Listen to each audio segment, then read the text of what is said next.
There's a lot of information that is swirling around right now, and we collectively are going to do everything possible to get to the bottom of this, to get justice, and to make sure that there is an investigation that is conducted in full. But what we do know is that a 37-year-old woman is dead and that she was shot by ICE. We've dreaded this moment since the early stages of this ICE presence in Minneapolis. Not only is this a concern that we've had internally, we've been talking about it. They are not here to cause safety in this city. What they are doing is not to provide safety in America.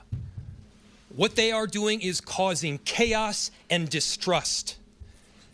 They're ripping families apart. They're sowing chaos on our streets, and in this case, quite literally killing people. So they are already trying to spin this as an action of self-defense. Having seen the video of myself, I want to tell everybody directly, that is bullshit. This was an agent recklessly using power that resulted in somebody dying, getting killed. As soon as it happened and we learned of the incident, we had several priorities. The first, of course, was to get the victim to the hospital and to get care as soon as possible. And to the family, I'm so deeply sorry. There's nothing that I can say right now that's going to make you or your relatives or the friends of the victim feel any better. There were, I believe, 2 Minneapolis police officers that responded and were in the ambulance on the way to the hospital. The second was to get ICE off of the scene. There were dozens, if not hundreds, of ICE and federal officers that were there at the time. Having them there was only causing more chaos. Having them there was only making a difficult situation even more problematic, and one that, yes, they created themselves. There's little I can say, again, that'll make this situation better, but I do have a message for our community, for our city, and I have a message for ICE. To ICE, get the fuck out of Minneapolis. We do not want you here. Your stated reason for being in this city is to create some kind of safety, and you are doing exactly the opposite. People are being hurt. Families are being ripped apart. Long-term Minneapolis residents that have contributed so greatly to our city, to our culture, to our economy are being terrorized, and now somebody is dead. That's on you. And it's also on you to leave. It's on you to make sure that further damage, further loss of life and injury is not done. We're going to be working towards justice as quickly as we possibly can right now, and justice is what we've all got to get. Next, a message to our community. Look, we all know that the agenda of this Trump administration is to create chaos. Let us respond right now with our best versions of self. This is a moment where all of us in Minneapolis and beyond, we can rise to the occasion. We can show them who we are. We can show them the kind of courage, bravery, love, and compassion that makes Minneapolis, Minneapolis, and that makes America, America. We are better than a bunch of ICE agents being deployed to cities around the country and ripping apart families and communities. We're better than that. And so we are going to meet that hate with love. We are going to meet that despair with hope. We are going to meet that injustice with constitutional justice ourselves. And we're going to make sure that in this very difficult moment, we do not take the bait that these ICE agents are trying to create and that the federal government, to be clear, wants. They want us to respond in a way that creates a military occupation in our city. They want an excuse to come in and show the kind of force that will create more chaos and more despair. Let's not let them. Let's rise to this occasion. Let's show them something far more beautiful than the kind of division that they're trying to stoke. Let's show them unity of purpose, of love, and the courage of our conviction. Our conviction, to be clear, is rock solid, and it is for our neighbors, all of our neighbors. It's for people who have lived here for 80 years. It is for new immigrants who have made this city a better place. That's the kind of love that we're going to show up with right now. If you're angry, I get it. I am too. If you're feeling that kind of despair, it's understandable. Let's show them who we can be. Let's show up with peace. To march, to protest, to hug one another, to love all the way with peace. Do not give them what they want.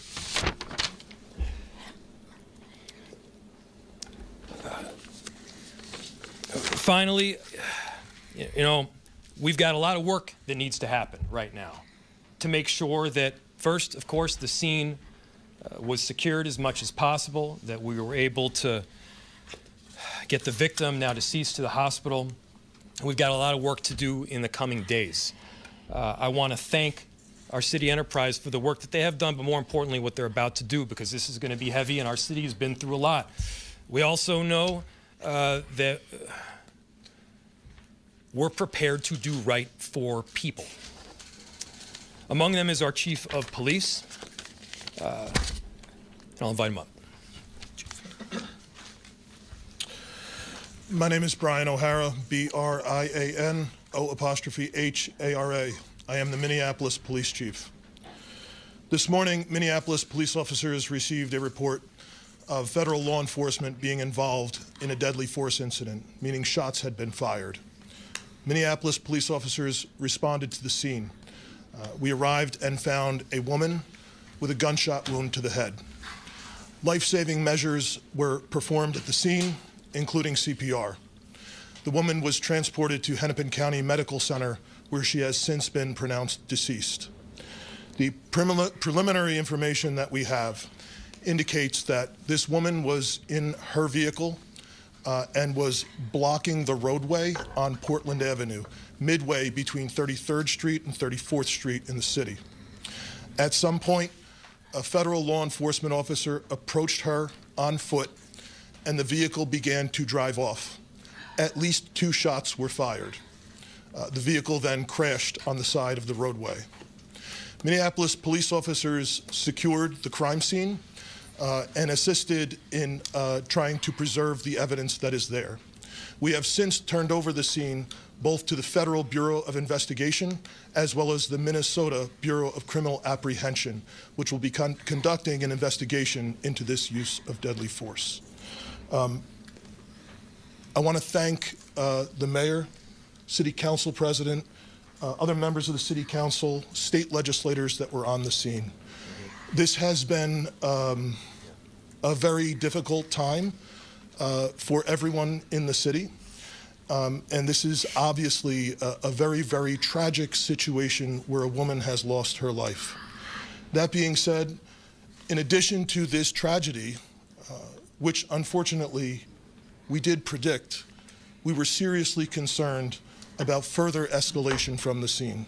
And I want to thank the elected officials that came themselves to help us prevent that from happening, as well as the individuals on that scene that remained peaceful and that abided by law enforcement instructions so that we could preserve that scene and ensure that a full and transparent investigation can take place. That being said, I just echo the mayor's comments that we ask that the community continue to call for peace.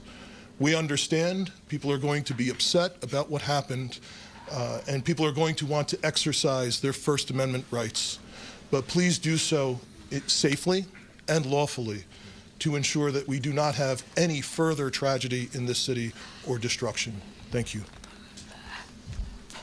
Thank you, Chief. Thank you, Sheriff. Thank you, council members. Commissioner, I'll open it to questions. Any idea on the identity of the ICE officer who fired those shots at this point? I don't have that information, no. The question was, is there an identity of the ICE officer that fired? I do not have that. Mayor, sorry, we're hearing the ICE officer stopped a position from helping the lady who was shot. Is that true? We've seen videos all over social media that someone tried to help this lady, and they were told, they were pointed guns at and told to get away. Do you know about that at all? So the question was, there's information out there that people tried to help the woman that was shot, and ICE officers then pointed guns at them and told them to leave. I do not have that information. I myself saw a video of the shots being fired as the car was driving away. What I can tell you is the narrative that this was just done in self-defense is a garbage narrative. That is not true. It has no truth. And it needs to be stated very clearly, since we have already seen a video of it. I do not know as to what you're talking about. So, Mayor, she wasn't driving. Over here. She wasn't driving the car toward him, using her vehicle as a weapon. That does not appear to be the case at all. What's the city's protocol when an observer or an activist calls 911? We say an agent's phone or an agent's pointing a gun at them. How does the city of Minneapolis handle that situation? Or consider Repeat it one more time. I missed the first part of what you said. I'll turn it over to the chief. Yeah. What does the city do when someone calls 911 and a federal agent's Oh, I see. pointing a gun at Yeah. them? That sort of thing. I'll turn it over to the chief. The question is, what does someone do when a federal agent is pointing a gun at them? Chief. So, if I heard you correctly, the question is about when people call 911, what is the city's protocol in these situations? We've had a very dramatic increase in 911 calls related to this activity. We have a protocol in place that has been evolving as the situation has been changing. And at this time, there is a designated supervisor that is on duty 24/7 that fields those calls. And we do everything that we can to ensure that they are appropriately prioritized, with the priority being placed upon the protection of life and safety of everyone in the community. Can you tell us any more about the woman who was fatally shot? Was she there as a legal observer, protester, bystander? What do you know that you can share? So the question was, what can I share about the deceased? There is nothing to indicate that this woman was the target of any law enforcement investigation or activity. This woman was in her car, and it appears then blocking the street because of the presence of federal law enforcement, which is obviously something that has been happening not just in Minneapolis, but around the country. She appears to be a middle-aged white woman. Chief, just about a month ago, you said these unplanned and questionable tactics by federal agents would result in someone being killed at a press conference right here. Do you consider today's tactics in line with that, or do you just have a generic response to the fact that somebody is now dead? The question is that I had previously made several statements about being concerned about the tactics being employed. I am obviously very concerned that I have been told that a woman who was sitting in her car blocking the street and not the target of any enforcement activity is now deceased.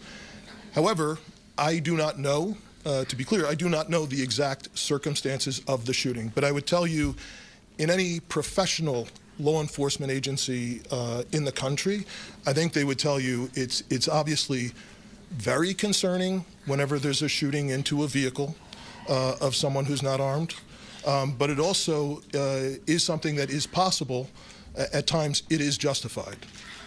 But it is very concerning, and it's something that most law enforcement agencies in the country train very intensely to try and minimize the risk that law enforcement officers get placed into a situation that the need for deadly force would be necessary. Has there been any indication of that need in this case? I didn't hear the question, I'm sorry. Has there been any indication of the need to shoot into the vehicle?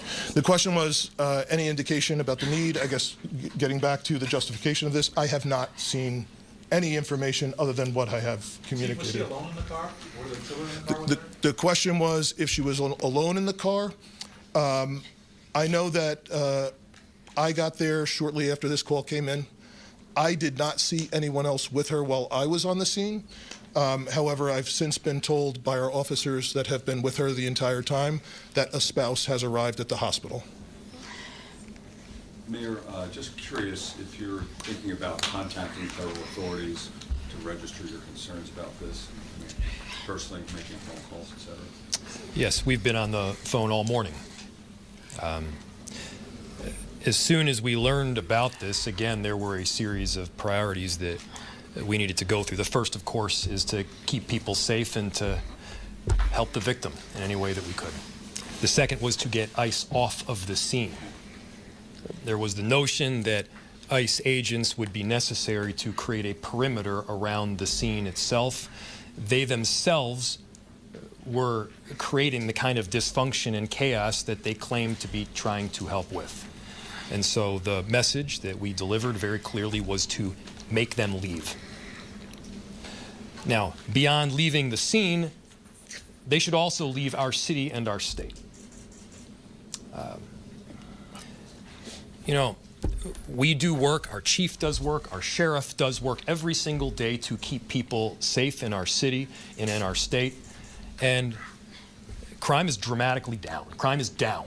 It continues to trend down. They are doing the hard work of investigating, of arresting perpetrators of violent crime.